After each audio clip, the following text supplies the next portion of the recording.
Mesdames, Messieurs, bonjour, je suis très heureux de vous retrouver pour cette nouvelle émission Power Boost. Alors je sais que dans certaines régions, l'eau fait défaut, mais que dans d'autres, les semis de maïs se sont parfaitement déroulés. Vous allez le voir, dans cette émission, on va vous parler beaucoup d'innovation et notamment en agriculture de précision. C'est le secteur où il y a le plus d'innovation actuellement. Mais sans plus tarder, je vous invite à retrouver le sommaire de cette 232e émission Power Boost. Et oui, pas de temps mort pour cette nouvelle émission et je vais devoir sprinter pour vous annoncer ce sommaire bien copieux. Tout d'abord, projetons-nous dans le futur, focus sur les capteurs qui prennent de plus en plus de place en agriculture. Partons ensuite à l'ouest, et oui, vive les Bretons, car c'est chez eux la semaine dernière qu'ont été dévoilées les futures applications agricoles des Google Glass. Sautons, élevons-nous même dans les airs pour parler des différents systèmes d'observation du drone au satellite. On croisera en vol le Air Max de Yamaha.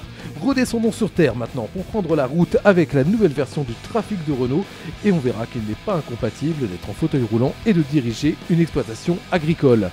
Ah, on vient de m'annoncer dans l'oreillette le comeback inattendu du Tractor Blind Test et on compte sur votre participation. Je peux enfin me reposer, les news prennent le relais, top départ pour cette nouvelle émission.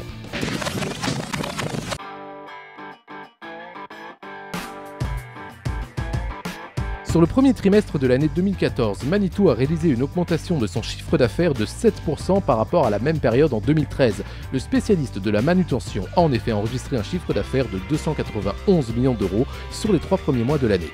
Notons que la division manutention tout-terrain de Manitou enregistre un chiffre d'affaires de 200,9 millions d'euros, ce qui représente une croissance de 17% par rapport à la même période en 2013. Le carnet de commandes a quant à lui augmenté de 12% au premier trimestre 2014 à hauteur de 8700 unités. Cette semaine, l'Institut RSTA a dévoilé quelques projets innovants en lien avec l'agriculture. Citons tout d'abord le bot dérobe. La finalité de ce robot serait d'assister l'agriculteur pour le transport, par exemple de sacs ou de bidons. On pouvait aussi remarquer un tracteur avec 2 engins motorisés opérant différentes tâches en simultané. Cela afin d'illustrer la notion de tracteur travaillant en troupeau, par exemple pour la préparation du sol et le semis en décalé. IRSTEA a aussi présenté de nouveaux systèmes d'aide à la conduite et à la sécurité. L'objectif est de réduire les risques de renversement. Ce quad est équipé de plusieurs capteurs dont un gyromètre, un radar Doppler et un capteur d'angle, tout cela pour avertir en temps réel le pilote d'un danger de renversement. Un équipement de ce type devrait être aussi proposé dans quelques mois sur les machines à vendanger. Les arbres ne montent jamais au ciel, dit le proverbe, et cela semble aussi se vérifier sur le marché européen des agroéquipements. En effet, d'après une enquête du Comité européen des constructeurs de machines agricoles, dont l'analyse a été publiée par Machinisme Actualité, une entreprise française sur 2 du machinisme agricole aurait signalé une baisse importante des ventes sur le marché intérieur au mois de mars, tandis que la quasi-totalité des sociétés confirment que l'état de leur carnet de commandes est bien inférieur à celui de l'an passé à la même période. Le constructeur scandinave Hardy propose 3 nouvelles offres sur le Porté Master Plus. La rampe IS de 12 à 15 mètres à dépliage à 2 bras, la version Flex T de 15 à 18 mètres à 3 bras et la rampe Flex Force de 15, 18 et 21 mètres. La rampe IS est basée sur un cadre fixe équipé d'une suspension trapèze. Le dépliage automatique des 2 bras verticaux est géré avec un vérin hydraulique par côté de rampe. L'extrémité de la rampe est équipée d'une sécurité à 3 bras pour protéger l'ensemble cadre et rampe. L'entreprise française Ogimat est désormais l'importateur en France des valets de ferme de la société allemande Thaler. L'accord prévoit la mise en place d'un réseau national spécialisé agricole et d'un autre spécialisé dans les métiers du bâtiment et du paysage. Thaler fabrique plusieurs centaines de valets de ferme par an dans une usine en Bavière près de Munich.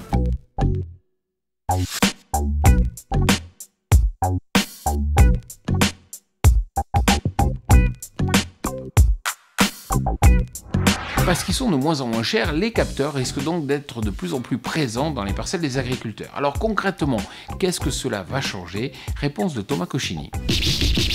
Les capteurs de mesure de l'activité photosynthétique qui existent déjà depuis des années permettent de connaître l'hétérogénéité de vos parcelles en termes de besoins azotés. Notons que les dernières générations permettent de faire des analyses en profondeur dans les cultures et de prendre en compte des variations entre le sol et le haut du feuillage. Peut-être faites-vous partie des privilégiés qui en possédaient déjà, mais officiellement ce n'est qu'en fin d'année que les Google Glass seront lancés en France. Pourtant, cette semaine, les premières applications agricoles ont été dévoilées. Senoé a dévoilé le 23 avril 2014 à Passé, près de Rennes, une application de comptage de pucerons destinée au Google Glass. Si ces dernières devraient être officiellement disponibles en fin d'année pour un prix inférieur à 700 €, Cenoe a préféré faire venir des États-Unis une autre marque concurrente, Vuzix. Ainsi, un expérimentateur peut, en entrant sur une parcelle, faire une lecture optique d'un flashcode pour créer un dossier avec géoréférencement par GPS, mais aussi mémoriser à haute voix le nombre d'insectes comptés. Il est aussi possible de prendre des photos ou des vidéos avec le transfert des datas par Wi-Fi. On notera que le système utilisé est ouvert au développement puisqu'il s'agit d'Android 4. On peut aussi imaginer des opérations d'identification d'animaux en élevage, des contrôles de stock et des commandes de réapprovisionnement en mode vocal. Une dizaine de marques de lunettes est actuellement disponible, dont 2 modèles phares, les Google Glass et les Vuzix M100. Les agriculteurs disposent de différentes solutions pour observer leur culture depuis le ciel, mais toutes n'ont bien sûr pas la même résolution. Explication. Les satellites dont la distance au sol est supérieure à 300 km ont une résolution de l'ordre du mètre près. Plus près des cultures, les drones, comme ceux développés par Airinov, Delta Drone, Parrot ou encore Sensefly, permettent de cartographier vos parcelles à une altitude de 150 mètres avec une précision de l'ordre d'une dizaine de centimètres. Enfin, les multirotors allant jusqu'à des altitudes de 50 mètres ont une résolution de l'ordre du centimètre. Notez tout de même que ces drones, qui peuvent être équipés de caméras thermiques, infrarouges, multispectrales, voire à rayonnement laser, pèsent aujourd'hui entre 2 et 25 kg et coûtent de 200 à 100 000 €. Savez-vous qu'au Japon, Yamaha a mis au point un drone un peu particulier, un drone même très puissant puisqu'il est capable de pulvériser et de semer. Vous allez pouvoir le découvrir dans le reportage suivant. Situé entre le drone à pales et le multirotor, Yamaha commercialise un hélicoptère nommé Air Max. Équipé de 2 réservoirs de 8 litres, cet engin de 246 cm3 d'une capacité de chargement de 28 kg pourrait même ponctuellement réaliser certaines opérations de pulvérisation et de semis en riziculture. Ce drone hélicoptère, dont le rotor principal mesure plus de 3 mètres, a été développé par la firme japonaise au début des années 90 pour traiter les parcelles en riziculture. Il est équipé depuis 2003 d'un système de GPS. Mais ne rêvez pas trop car cet engin coûte environ 70 000 € et n'est commercialisé pour le moment qu'au Japon et en Australie. La sélection variétale va fortement progresser grâce à des robots capables de faire des notations 24 heures sur 24. Gros plan sur un de ces robots, le Phénomobile. La Phénomobile est un automoteur permettant de réaliser de façon automatisée des notations sur les parcelles. Donc l'idée c'est de faire un certain nombre de mesures sur les parcelles, sur les variétés, et pour tester les différences variétales et donc voir la résistance des variétés à des carences azotées ou à des stress hydriques ou d'autres. En permettant des notations beaucoup plus fréquentes, il devient désormais possible d'apprécier plus finement l'évolution de symptômes ou de caractéristiques variétales. Donc pour l'instant c'est des caméras dans le visible, des spectroradiomètres et puis des lasers qui vont mesurer donc des teneurs en chlorophylle, des teneurs en azote, des hauteurs de plantes et de la surface foliaire. C'est-à-dire que ce robot est capable de travailler jour et nuit ou uniquement le jour quand il y a de la lumière? Jour et nuit parce qu'en fait les capteurs vont être équipés de flash. Et donc le véhicule autonome pourra faire un circuit prédéterminé et faire des acquisitions jour et nuit.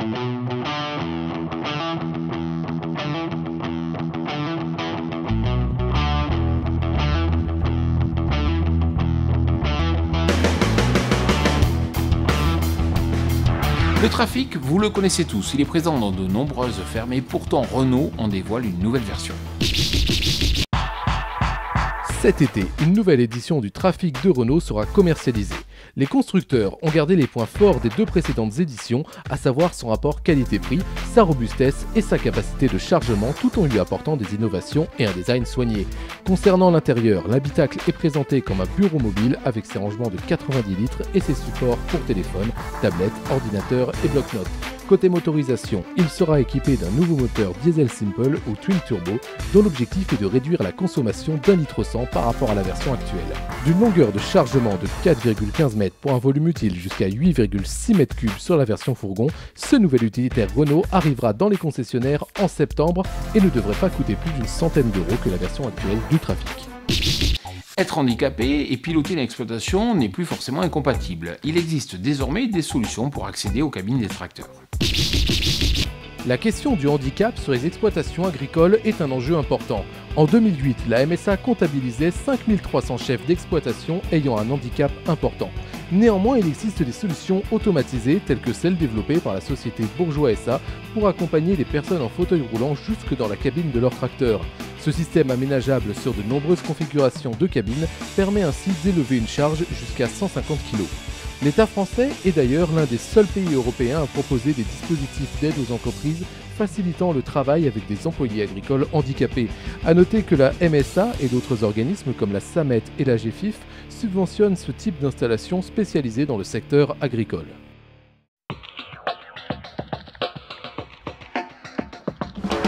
Voilà, on se retrouve cette semaine pour notre jeu, le tracteur blind test. Alors vous savez, le principe c'est de reconnaître le modèle du tracteur en écoutant le bruit de son moteur. Écoutez.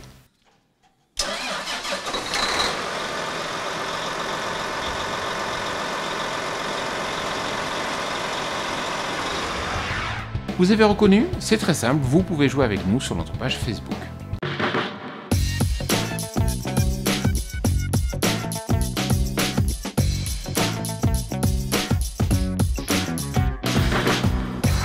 Alors si vous aussi vous aimez l'innovation en agriculture, vous savez que vous pouvez lire notre média partenaire Agriculture et Nouvelles Technologies. C'est très simple, il suffit d'aller sur le site www.agriculture-nt.com. Je vous donne rendez-vous la semaine prochaine pour une émission Power Boost un peu particulière. Effectivement, nous serons en Corse pour vous faire découvrir un tracteur de très forte puissance qui se trouve dans l'île de Beauvais. Voilà, cette émission touche à sa fin, je vous souhaite bien sûr une excellente semaine.